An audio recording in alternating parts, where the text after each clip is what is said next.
Então vamos lá. Vamos abrir as nossas Bíblias no livro do profeta Isaías, 53. Eu particularmente gosto muito desse texto.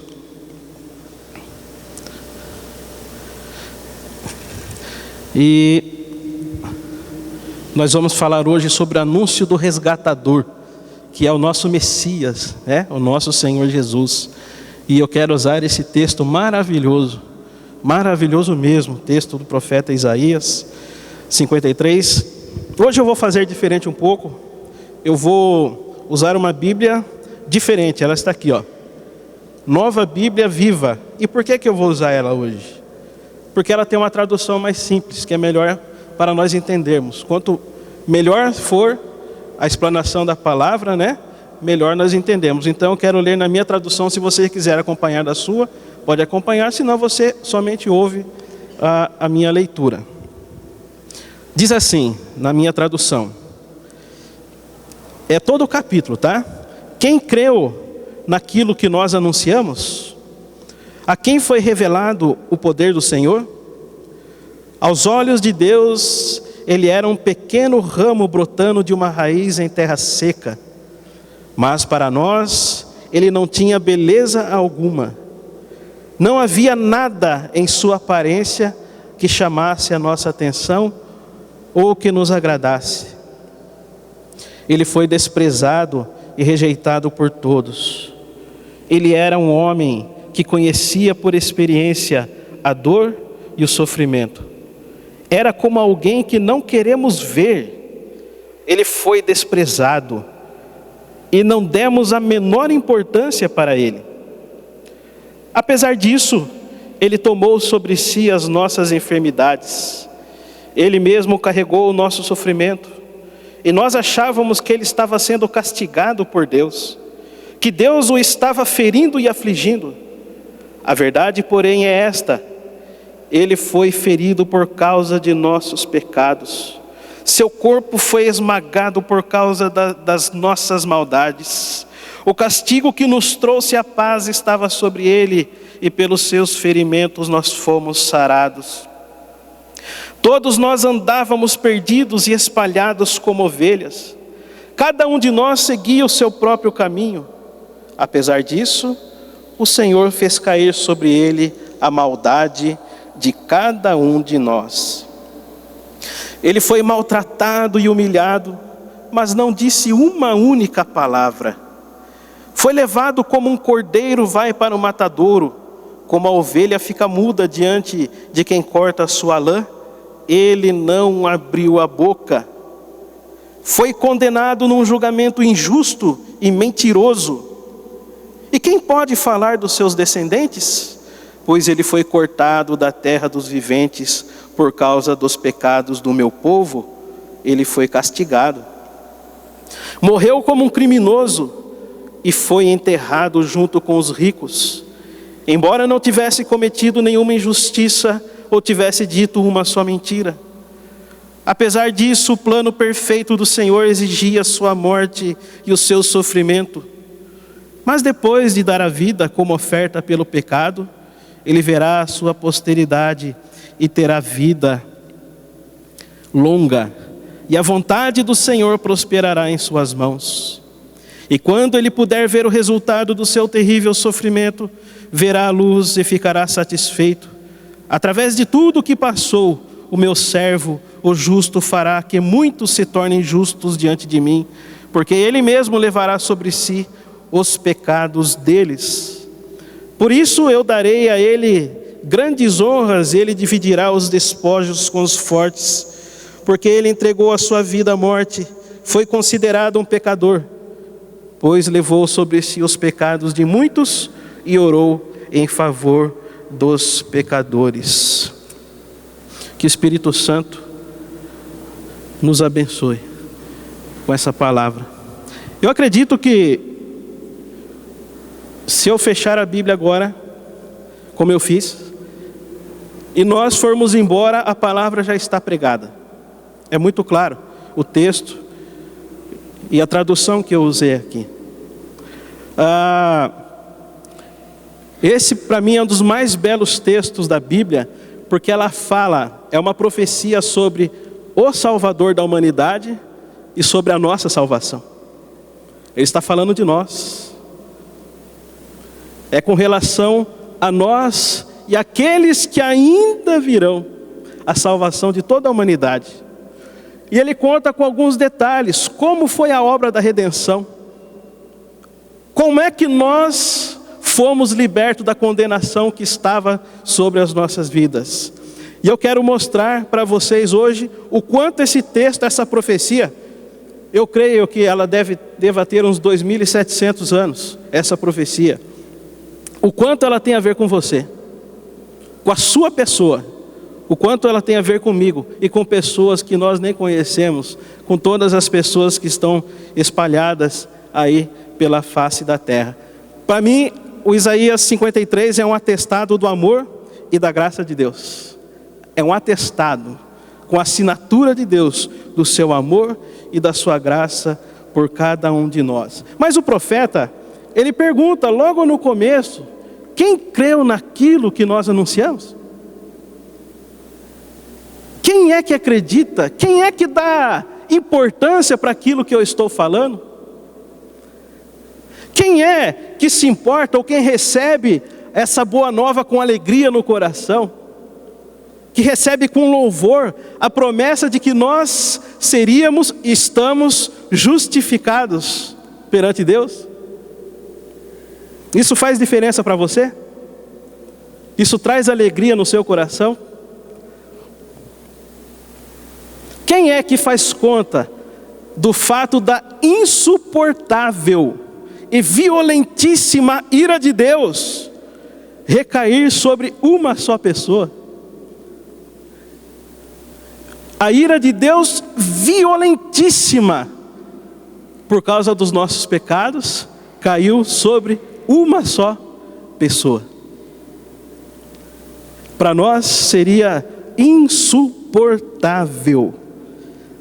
E quem é que faz conta, talvez o profeta esteja perguntando isso, o fato de Jesus ter sido condenado, sendo perfeito, sendo santo, sendo humilde,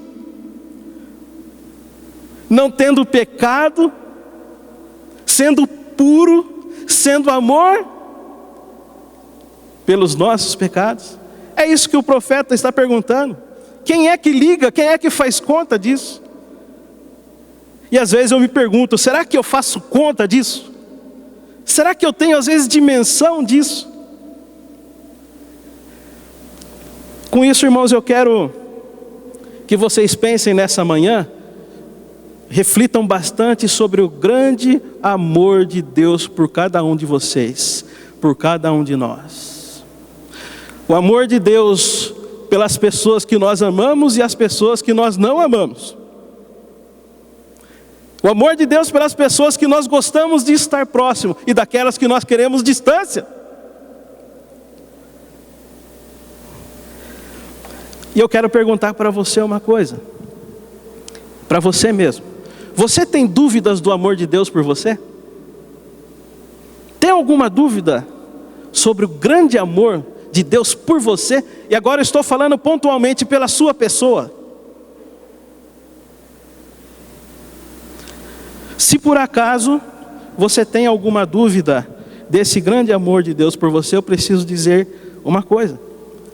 Eu quero dizer algo para você. Nós entendemos errado o amor de Deus, porque nós medimos o amor de Deus de forma diferente. O amor de Deus não se mede pelas bênçãos que nós estamos recebendo. O amor de Deus não se mede pelos livramentos que Ele nos dá, pelo pão de cada dia. O amor de Deus não se mede se nós estamos bem ou se nós estamos mal. O amor de Deus por todos nós já foi provado. E foi provado quando Ele entregou o seu Filho para morrer em nosso lugar. Deus não tem que dar nenhuma prova do seu amor para nós, mas já foi provado. Pelas nossas culpas, a nossa condenação, a maldição que estava sobre as nossas vidas, toda a ira de Deus que estava sobre nós, foi transferida para Jesus. Iniquidades e pecado de todo mundo.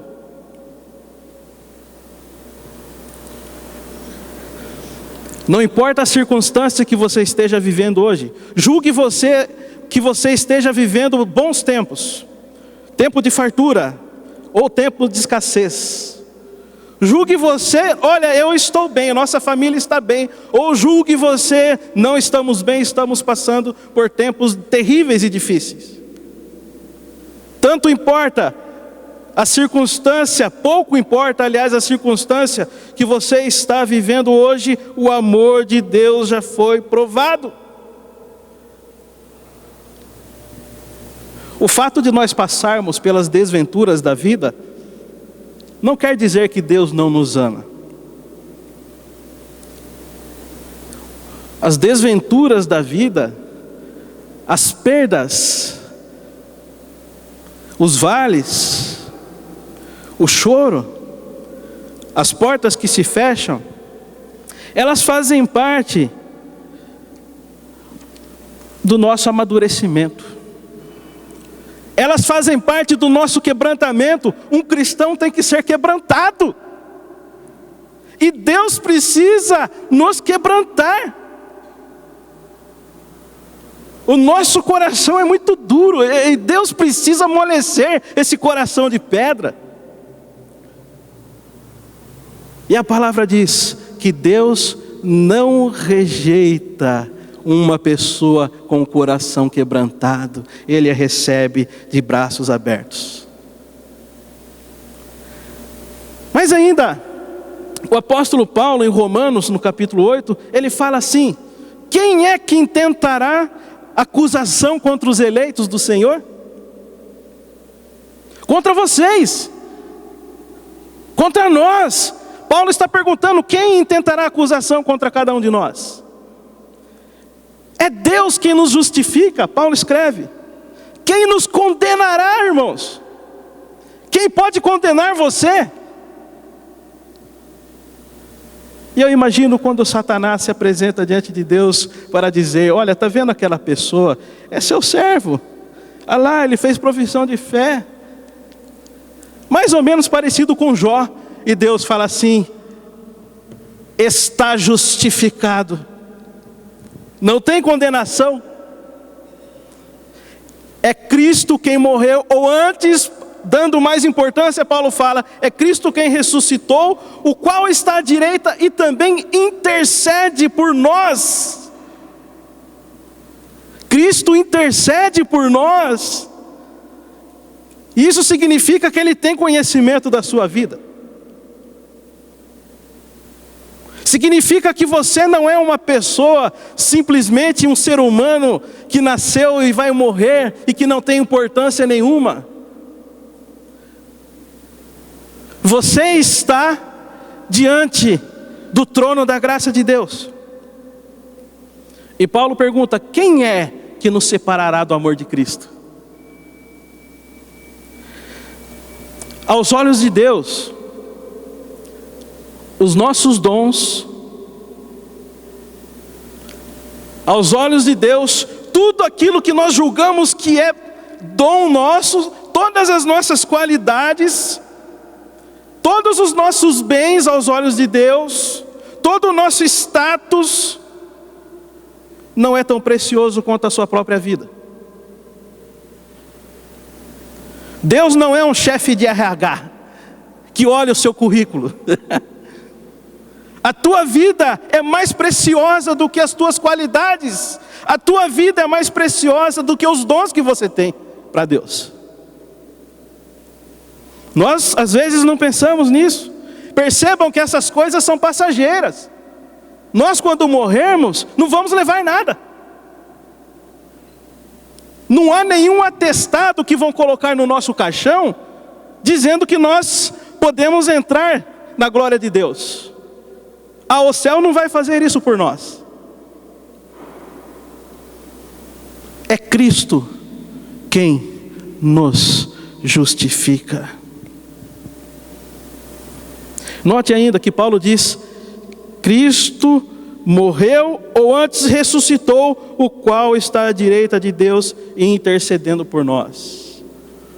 O fato de Jesus ser Salvador, irmãos, não é simplesmente ou tão somente pelo fato dele ter morrido na cruz e um dia nós irmos para o céu. O Senhor Jesus Cristo está diante de Deus neste momento, guardando e preservando a nossa vida. Ele está sustentando cada um de nós quando nós passamos por provações, quando a nossa fé é abalada ou quando Satanás nos ataca. Ele está nos guardando, a nossa vida está 24 horas por dia sendo preservada por Jesus. E nós às vezes não temos dimensão alguma do que Ele fez, do que Ele faz, do que Ele fará por nós.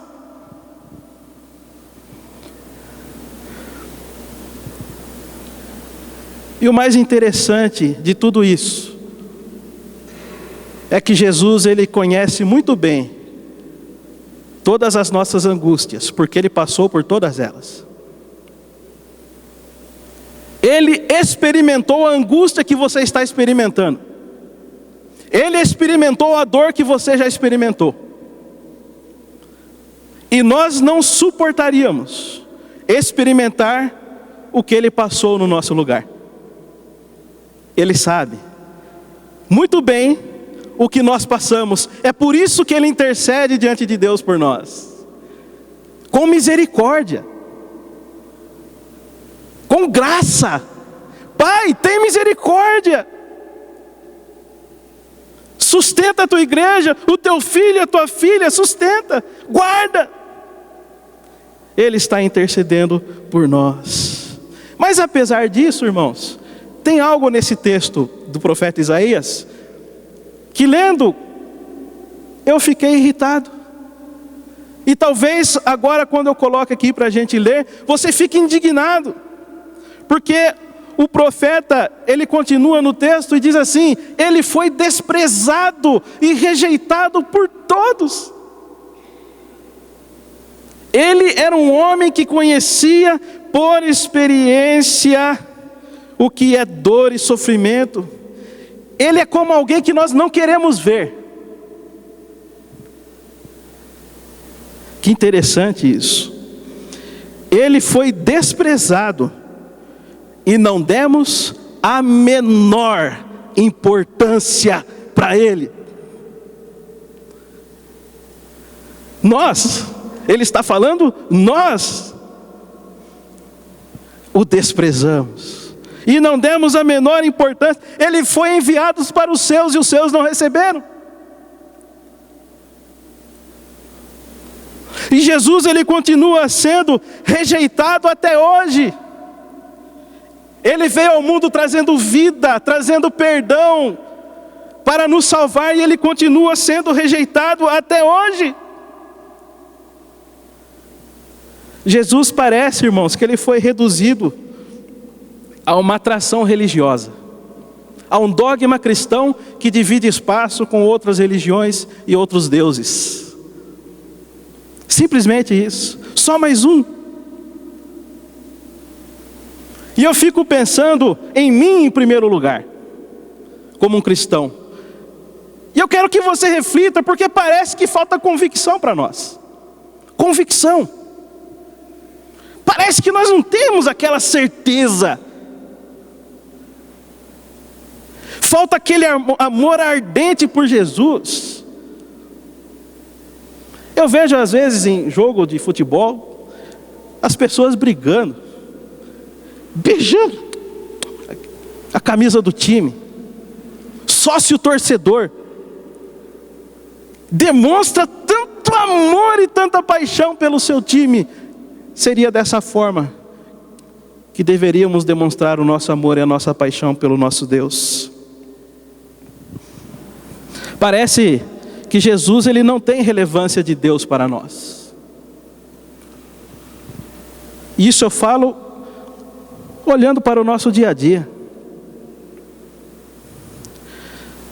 Mas eu quero dizer para vocês que que eu como pastor não posso atribuir isso a vocês.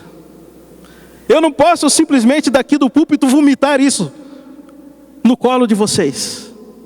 Eu não posso dizer que vocês são os culpados disso, que as outras pessoas, os outros cristãos são culpados disso, porque o problema vem daqui, dos púlpitos.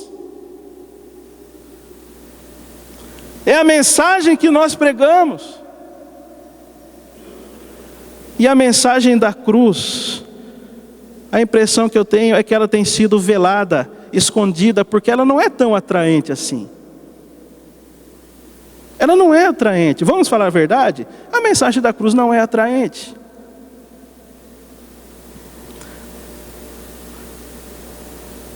Nós queremos entrar numa igreja para ouvir a palavra dizer: olha, Deus vai dar aquilo que você quer. Deus vai abrir aquela porta para você. Deus vai realizar o seu sonho.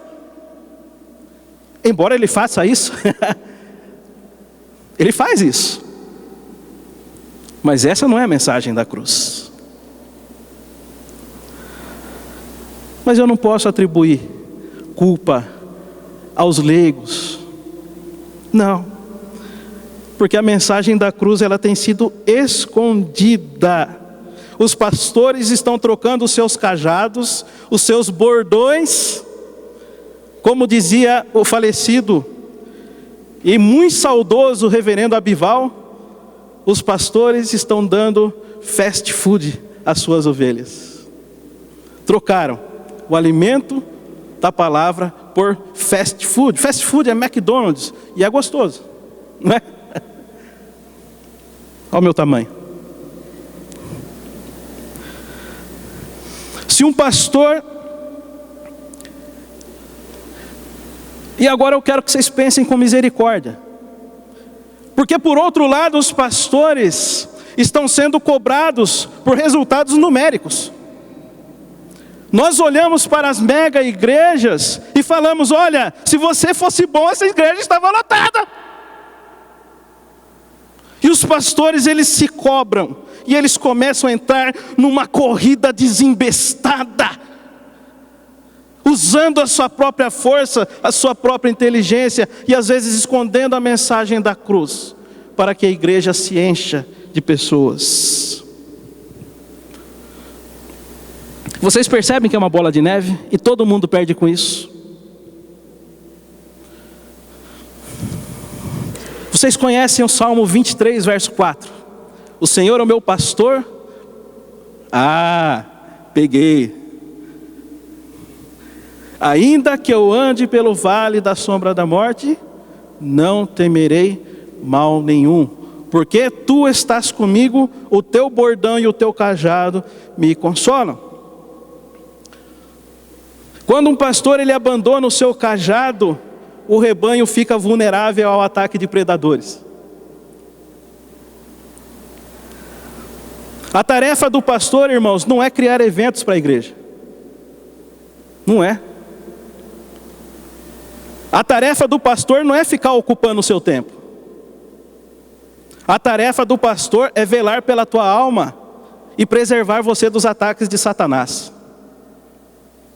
Ele é o lobo. Ele é o predador das vossas vidas. E a tarefa do pastor é velar pelas almas de vocês.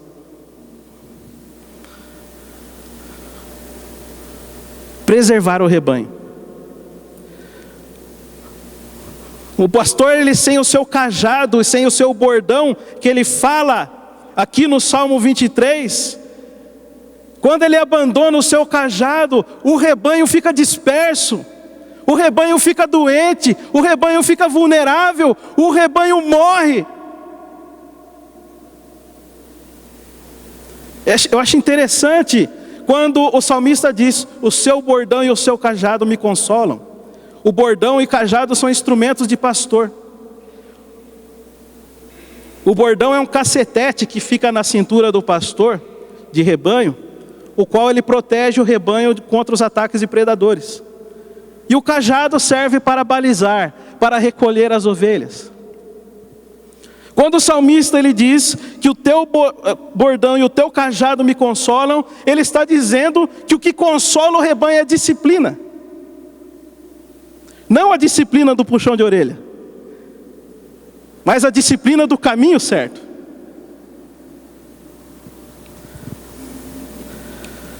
O que é o nosso bordão e o nosso cajado?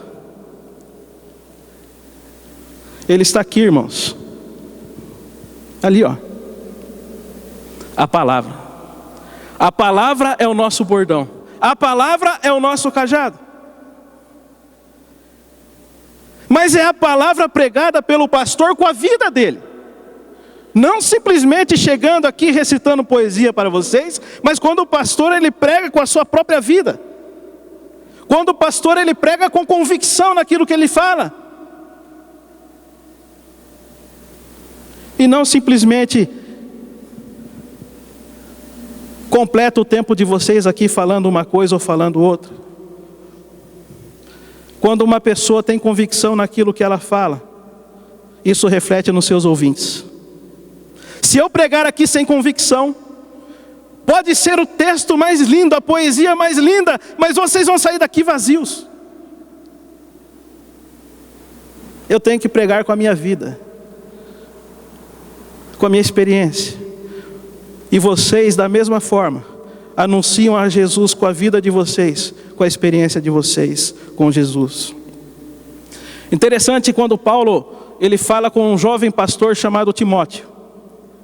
E ele faz a seguinte recomendação, eu acho que está aqui. Paulo recomenda para Timóteo: pregue insistentemente a palavra de Deus em todos os momentos. Sempre que tiver oportunidade, a tempo e fora de tempo, quando for conveniente e quando não for. Corrija e repreenda. Estimule-os ao fazer o bem. Esteja todo o tempo alimentando as pessoas pacientemente com a palavra de Deus. E ele também diz a Timóteo: tem cuidado de ti mesmo e da doutrina. Continua nesses deveres, porque fazendo assim, salvará tanto a ti mesmo, quanto aqueles que te ouvem. A palavra. A palavra. Irmãos, eu quero finalizar refletindo um pouco sobre o Natal. Nós estamos chegando perto do Natal. E eu tenho certeza que vocês devem estar com as árvores de Natal já montadinha. A minha já está lá. Pisca-pisca, comprei aqui do lado. É uma época gostosa. É uma época alegre. Eu não posso dizer para vocês que não é bom. É bom. E todos nós entramos nesse clima de Natal. Quer seja na igreja, quer seja na família. Até no trabalho, né? As pessoas fazem a confraternização de fim de ano, trocando presentes. Festas, presentes, comida, coisa boa. Mas parece que o principal motivo do Natal, ele acaba ficando de lado. Eu não consigo ver o Natal de Jesus Cristo por aí. Eu vejo o Natal do Papai Noel. Eu não sei se vocês têm essa mesma impressão. Até mesmo em nossas próprias comemorações familiares, parece que Jesus, ele fica um pouco de lado no Natal. O Natal, ele tem sido tudo: reunião de família, comida, presentes, e tudo isso é muito bom. Menos a festa, a gratidão por Jesus Cristo, a comemoração por Jesus ter se manifestado neste mundo.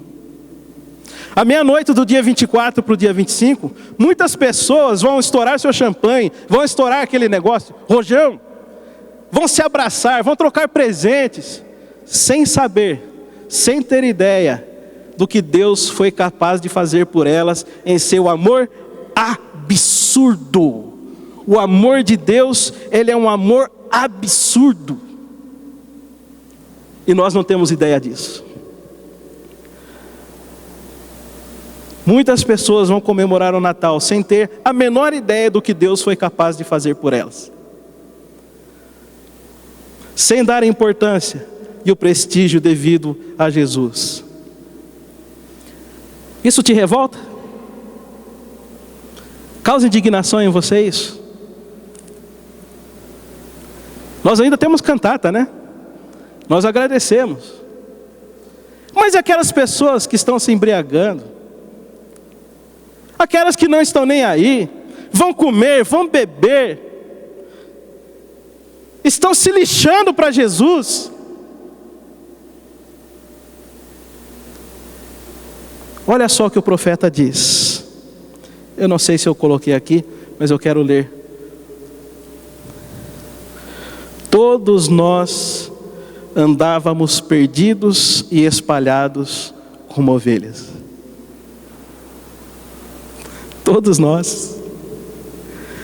Estava todo mundo perdido. E nós não somos melhores do que aquelas pessoas que estão se lixando por Jesus. O amor de Deus, ele fala mais alto, irmãos. A graça fala mais alto do que as nossas ofensas. Que coisa maravilhosa. Se Deus considerasse as nossas ofensas, os nossos pecados, a nossa indiferença, a nossa rebeldia, nós estaríamos irremediavelmente condenados ao inferno. Não existe obras que garantam a nossa salvação. Mas olha só que coisa mais linda, que coisa mais maravilhosa. Apesar disso, Ele tomou sobre si as nossas enfermidades. Ele mesmo carregou o nosso sofrimento. E nós achávamos que Ele estava sendo castigado por Deus, que Deus estava ferindo e afligindo. A verdade, porém, é esta: Ele foi ferido por causa dos nossos pecados. O seu corpo foi esmagado por causa das nossas maldades. O castigo que nos trouxe a paz estava sobre Ele, e pelos seus sofrimentos nós somos sarados. Ah, irmão, se isso não mexe com o coração de vocês, nada vai mais mexer. Toda a humilhação que Jesus passou, toda a dor, toda a ofensa e todo o sofrimento estão ligados diretamente a mim e a vocês. Era culpa nossa. E Ele pagou. Os nossos pecados, o nosso passaporte para o inferno, a maldição que estava sobre as nossas vidas, foram cravadas na cruz com Jesus. E toda a maldição que estava sobre a nossa vida foi anulada. Toda a ira de Deus que ia cair sobre nós foi anulada. E nós somos justificados. Nós estamos perdoados. Nós estamos libertos. Nós estamos curados. Quem fez isso? O nosso resgatador. Quem fez isso? Jesus.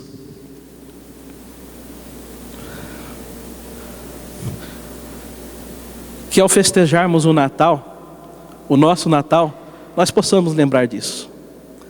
O Natal é de Jesus. Sem Jesus não haveria Natal. Sem Jesus nós estaríamos no inferno. Mas por causa dele nós estamos aqui. E quando nós chegarmos diante dele, ele vai dizer: vinde benditos, eu morri por você. Você tinha uma ficha suja, mas não existe mais nada. Não existe mais nada. Pelas suas pisaduras nós fomos sarados. Que Deus te abençoe ricamente, e que a presença de Jesus seja abundante na vida de cada um de nós. Amém?